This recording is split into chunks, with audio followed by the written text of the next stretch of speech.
اور یہ ہستی دو آدمی رہ گئے، فقالا، تو انہوں نے گفتگو میں پہل کی، صادق آل محمد نے گفتگو میں پہل کی اور فرمایا ان یکن الامر علی ما یقول ہؤلاء وہو علی ما یقولون، یعنی اہل الطواف فقد سلموا وعطبتم، اگر وہ عقیدہ درست ہو جو ان مسلمانوں کا ہے، چنانچہ وہی عقیدہ درست ہے جو ان مسلمانوں کا ہے، یعنی اگر اس کائنات کا کوئی نظام چلانے والا، کائنات کو کوئی بنانے والا کوئی ذات ہے پھر موت ہے، موت کے بعد حساب کتاب ہے، حساب کتاب کے بعد جنت اور دوزخ ہے، مسلمانوں کا یہی عقیدہ ہے۔ اگر مسلمانوں کا یہ عقیدہ درست ہو تو فقط سلموا، اس کا مطلب یہ ہے کہ وہ محفوظ رہے، وعتبتم، اور تم ہلاک ہوئے، وَإِن يَكُنِ الْأَمْرُ عَلَى مَا تَقُولُونَ، بالفرض اگر وہ نظریہ درست ہو کہ جس کے تم قائل ہو، وَلَيْسَ كَمَا تَقُولُونَ، جبکہ ایسا نہیں ہے۔ ان کا کیا عقیدہ ہے؟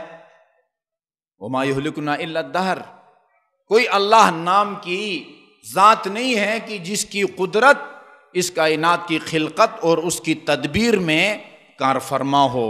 جو کچھ ہے یہی دنیا ہے، یہی مادی اشیاء ہے جو ہم کو نظر آتی ہیں، وہ غیب نام کی کوئی چیز نہیں ہے۔ وَلَيْسَ كَمَا تَقُولُونَ، جبکہ ایسا نہیں ہے۔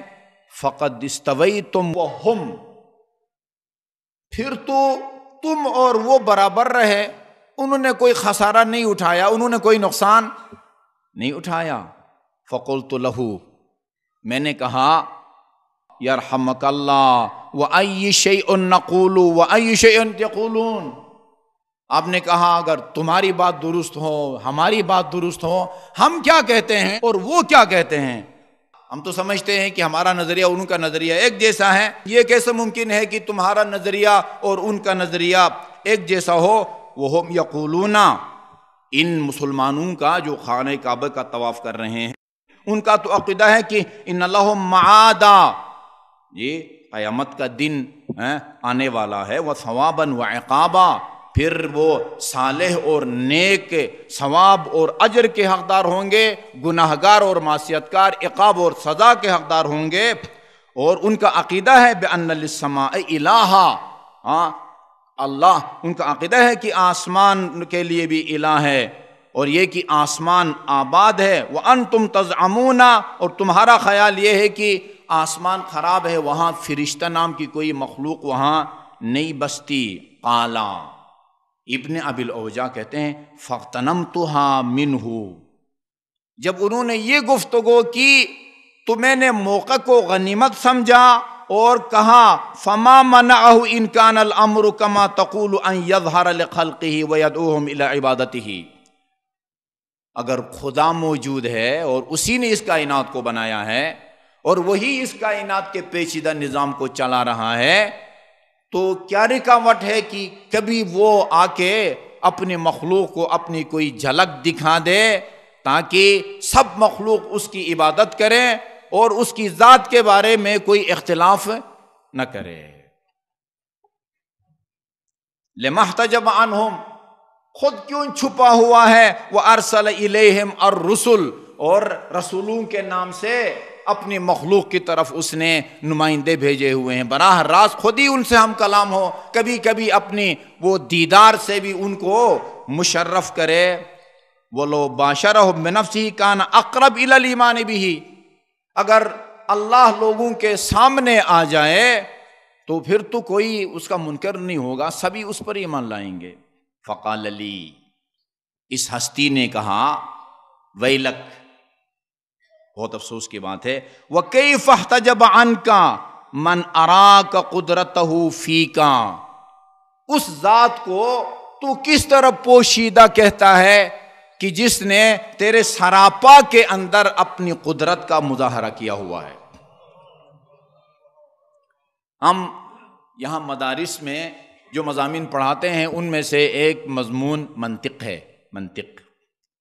منطق میں بتایا جاتا ہے کہ ہمیشہ جو چیز مجہول ہو اس کو سمجھا جاتا ہے معلوم کے ذریعے۔ منطق کی کتابوں میں ہمیں یہ بات بتائی جاتی ہے کہ جس کے ذریعے آپ کسی کا تعارف کراتے ہیں، جس کے ذریعے کسی کا آپ تعارف کرانا چاہتے ہیں، اس کو نمایاں ہونا چاہیے، اس کو گمنام نہیں ہونا چاہیے۔ ہمیشہ گمنام کا تعارف کرایا جاتا ہے نمایاں کے ذریعے۔ جی، گمنام کا باپ اگر مشہور ہو، بیٹا گمنام، تو کہتے ہیں فلاں کے صاحبزادے ہیں، اور اگر الٹ ہو، بیٹا زیادہ شہرت رکھتا ہو اور باپ گمنام، تو کہتے ہیں جی فلاں کے والد گرامی ہیں۔ اس کی علمی تعبیر ہے، کہتے ہیں معرف کو اجلا ہونا چاہیے، معرف کو اجلا ہونا چاہیے۔ خدا کی ہم معرفت حاصل کرنا چاہتے ہیں، جی خدا کی اگر معرفت حاصل کرنا چاہتے ہیں، اس کا مطلب یہ ہے کہ جس چیز کو ہم اللہ کی معرفت یا تعارف کا ذریعہ بناتے ہیں، اس کو خدا سے زیادہ عیاں اور مشہور ہونا چاہیے۔ اللہ آپ کو اگرچہ 9 ذی الحج عرفہ کے دن کے اعمال آپ جہاں بھی ہوں مستحب ہیں، ان میں دعائے عرفہ ہے۔ دعائے عرفہ جب آپ پاکستان میں ہوں تو بہت کم یہ دعا پڑھی جاتی ہے، لیکن جو لوگ ان دنوں میں حج کے لیے گئے ہوئے ہوتے ہیں، عرفات میں ہوتے ہیں، وہاں دعائے عرفہ پڑھی جاتی ہے۔ اس میں نواسۂ پیغمبر حسین ابن علی علیہ السلام کا ایک جملہ ہے۔ اسی علمی مسئلے کی طرف اشارہ فرماتے ہیں کہ ہمیشہ جو معرف ہے، جو کسی کے تعارف کا ذریعہ ہے، اس کو اجلا نمایاں ہونا چاہیے۔ پالنے والے، اس کائنات میں تجھ سے زیادہ عیاں وہ کون سی ذات ہے کہ جس کو ہم تیری تعارف کا ذریعہ بنائیں۔ فرماتے ہیں کہ کیف یستدل علیک بما ہوا مفتقر فی وجودہ الیک، تیری اس مخلوق کو کس طرح تیری معرفت یا تیرے وجود کی دلیل کے طور پر پیش کریں، جو اپنی خلقت اور ہستی میں وہ تیرے نیاز مند ہے۔ کیا اس کائنات میں تجھ سے زیادہ کوئی نمایاں اور آشکار کوئی چیز ہے؟ تو کب کسی سے غائب تھا، تو کب کسی سے دور تھا؟ عمیت عین لا تراک علیہا رقیبا وخسرت صفقۃ عبد لم تجعل له من حظک نصیبا۔ فرمایا وہ آنکھ اندھی ہو جو تجھے اپنا نگران تصور نہ کرے، اور وہ شخص خسارے میں ہے کہ جس کو تیری محبت میں سے کوئی حصہ نہیں ملا۔ بہت ساری ائمہ معصومین کی روایات، علماء اور حکماء کے جملے، بلکہ چند دن پہلے اسی مسجد کی میں ایک مجلس کے دوران میں نے ایک کلام کا ایک مصرع بھی پیش کیا تھا۔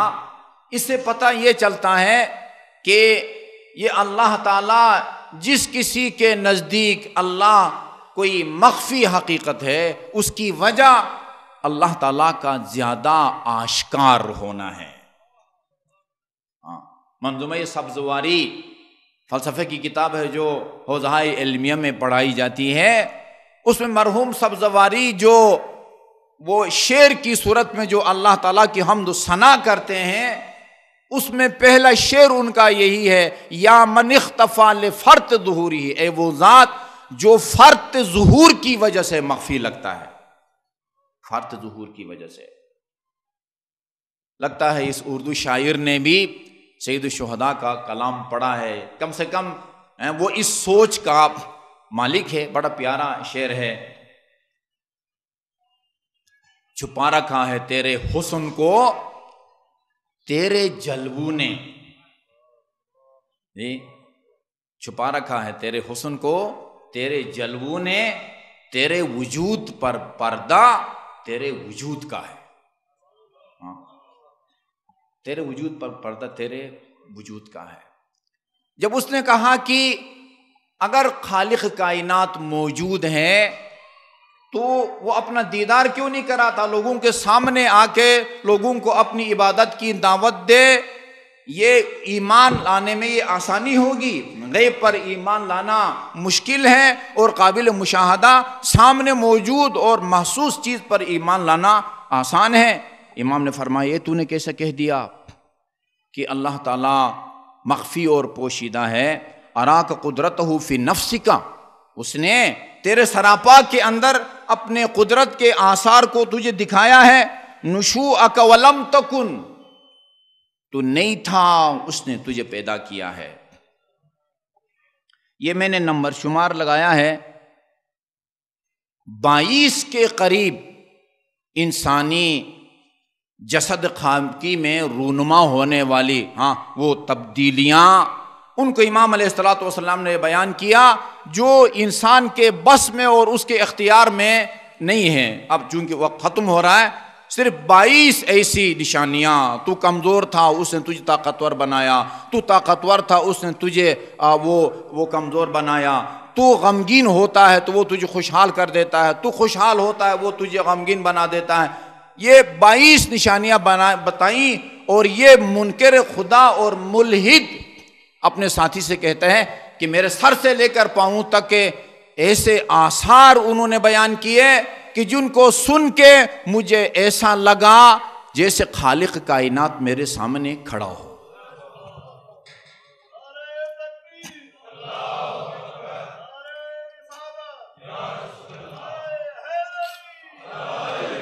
یقیناً آپ حضرات خصوصاً علماء کرام متوجہ ہیں کہ انبیاء علیہ الصلوۃ والسلام کو اللہ کی ذات کو ثابت کرنے میں وہ دشواری پیش نہیں آئی. ان کو اتنی محنت نہیں کرنا پڑی خدا کو ثابت کرنے کے لیے کہ خدا ہے. ٹھیک ہے، اول الدین معرفت، دین کا جو قدم اول ہے یا سنگ بنیاد وہ اللہ تعالیٰ کی معرفت ہے، اللہ کے وجود کا اقرار، یہ قدم اول ہے. لیکن اس کے لیے انبیاء کی تاریخ آپ اٹھا کے دیکھیں. ٹھیک ہے، مناظرے کیے، ائمہ معصومین نے مناظرے کیے، کچھ لوگ متاثر ہوئے، کچھ نہیں ہوئے، لیکن انبیاء کو اللہ کو ثابت کرنے کے لیے اتنی محنت نہیں کرنی پڑی جتنی اللہ کے وحدانیت کو ثابت کرنے کے لیے ان کو محنت کرنی پڑی ہے. یہ وجہ آپ کے اصول دین میں خدا کا وجود یہ آپ کے اصول دین میں شامل نہیں ہے. اللہ کی وحدانیت کا اقرار یہ آپ کے اصول دین میں ہے. اس لیے کہ توحید، امیر المومنین نے بھی اللہ تعالیٰ کی معرفت کو بیان کیا، اس کے بعد پھر وہ اللہ تعالیٰ کی وحدانیت ہے. عجیب بات یہ ہے کہ 90% مومنین، 90% محتاط انداز میں بات کر رہا ہوں ورنہ اس سے بھی زیادہ فیصد مومنین جو الحمدللہ موحد ہیں، ان سے اگر کہا جائے یہ جو آپ اللہ تعالیٰ کی توحید کے قائل ہیں، اللہ تعالیٰ کی وحدانیت کا کیا مطلب ہے، وہ کہیں گے اللہ کی توحید کا مطلب یعنی اللہ ایک ہے. لیکن یہی امیر المومنین نہج البلاغہ کے پہلے خطبے میں فرماتے ہیں واحد لا بالعدد، اللہ واحد ہے لیکن اس معنی میں وہ واحد نہیں ہے جس طرح وہ گنتی میں ایک ہے، اس کے بعد 2 آتا ہے، جی اس کے بعد پھر وہ 3 آتا ہے.